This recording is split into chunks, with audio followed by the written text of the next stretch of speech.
Hello and welcome back to the channel everyone. Thanks for joining me again. Let me tell you about the architecture of nowhere and why there is nothing to fear. We spend the vast majority of our waking hours engaged in a frantic, exhausting construction project. We build a fortress around a self that we're absolutely terrified to lose. We pile up achievements, we hoard memories, we cling to titles, and we curate our identities as if we are protecting a flickering candle in a hurricane. We treat our lives like a precious, irreplaceable liquid that is slowly but surely leaking away, and we feel a cold sense of panic every time we look at the glass and realise we're closer to the bottom than we were yesterday. We fear the dark. We fear the silence when the music stops. We fear the end of a relationship, the loss of a job, and ultimately the finality of sleep. We live, though, as if we are under siege by the very nature of time itself. Yet if you're willing to look closely, really look, past the surface and past your ego, you'll find a truth so profound that it renders all anxiety obsolete. There is absolutely nothing to be afraid of. To fear nothingness is to fear the very canvas on which the stars are painted.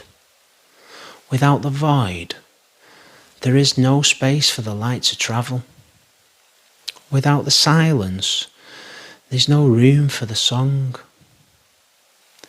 Consider for a moment the simple mundane act of falling asleep. Every night without fail, you willingly surrender your consciousness. You lie down and you let go. You let go of your name, of your bank balance, of your problems, your history, and your carefully crafted identity. You slide into a state of total non-existence, a blackness, where you no longer exist. And yet, you do so without a shed of terror. In fact, you look forward to it. You call it rest. Sleep is a small death that we enjoy, because we know instinctively without the deep silence of the night, the music of the day would have no meaning. If you can trust the night to take you every evening, why do you struggle so fiercely against the transition of your waking life? Why do you fight the ending of a season or the closing of a door? We often feel like a lonely wave in the vast cold ocean, convinced that we're a separate entity, struggling to survive against the current. We believe that when the wave hits the shore, the wave is gone. And that's a tragedy, a disappearance into nothing. But the wave is just a function of the entire ocean. You're not a stranger who arrived in this world from somewhere else. You're an expression of the universe in the same way that a wave is an expression of the sea. When a relationship ends or a phase of life concludes, it's not a tragedy. It's simply the water receding to form a new crest. The water never left. The ocean remains. Panic arises only when you try to grab the water with bare hands. The tighter you squeeze, the faster it runs through your fingers. This is the secret of the present moment. You can't hold it. You don't need to. You already are it. When you stop trying to control the flow of your life, you realise that the void that you feared is actually a total state of freedom. There is no you to be harmed by the future, because there is no future. There is only a continuous, eternal now.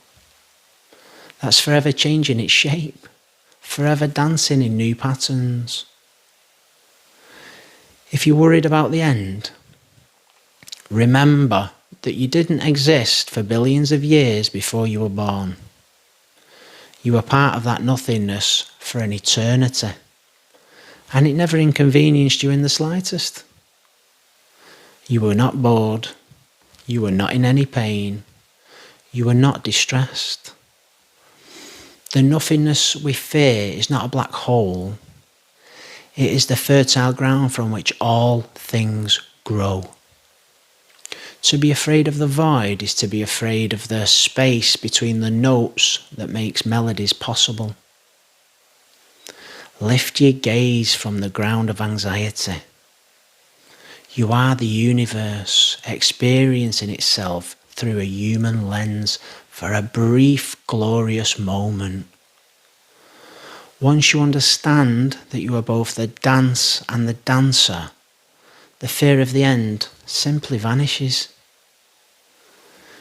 To help you dissolve these deep-seated fears, I want you to sit with these 7 reflective questions that I've put together for you.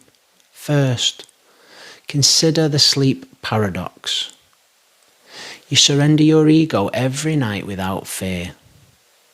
Why is the idea of permanent sleep terrifying, but the nightly version considered a luxury? What's the difference other than the duration of the silence? Second, look at the wave and the ocean. Do you truly believe that you're a separate entity that entered this world from the outside? Or can you see yourself as something that the world is doing? Like the sea waves or the tree apples, the human, you. You're a process of the whole.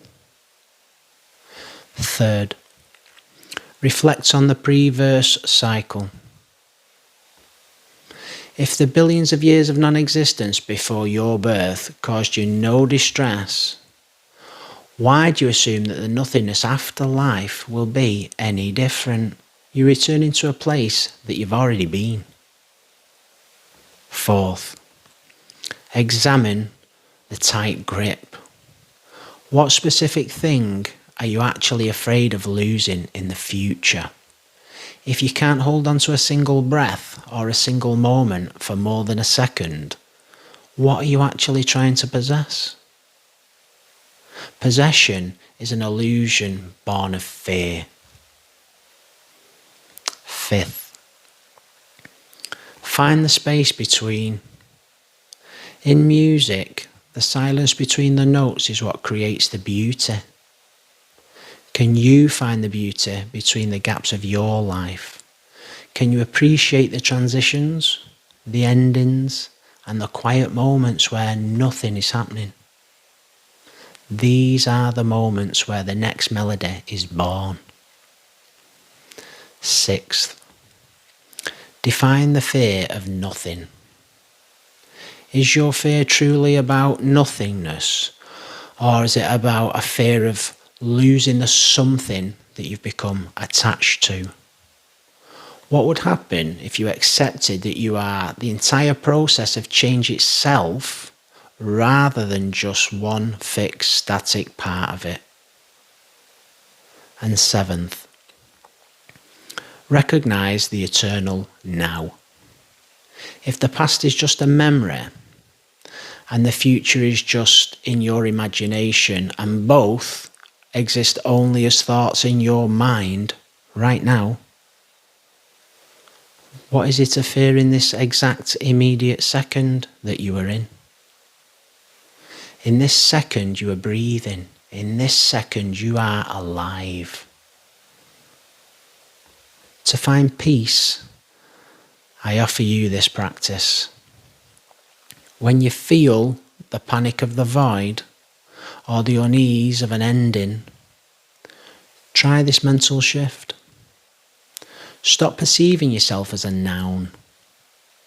You are not a fixed object, not a role, not a body, not a person with a set of labels.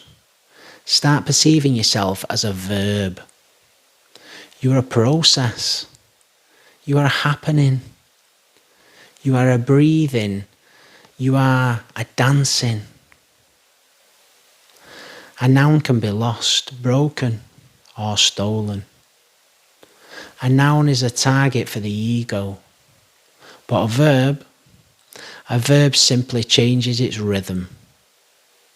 A verb flows to the next action.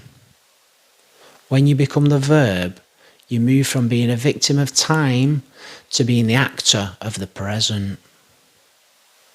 You realise that you cannot lose your life because you are life itself in motion.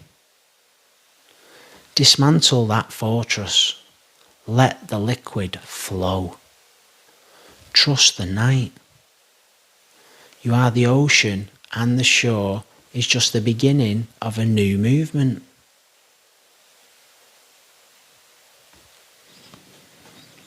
I appreciate your time with me, guys. I always enjoy our moments together. Thank you for taking time out of your day to sit with me in mine. Let's grow together. You take care and stay blessed. This is the way. Namaste.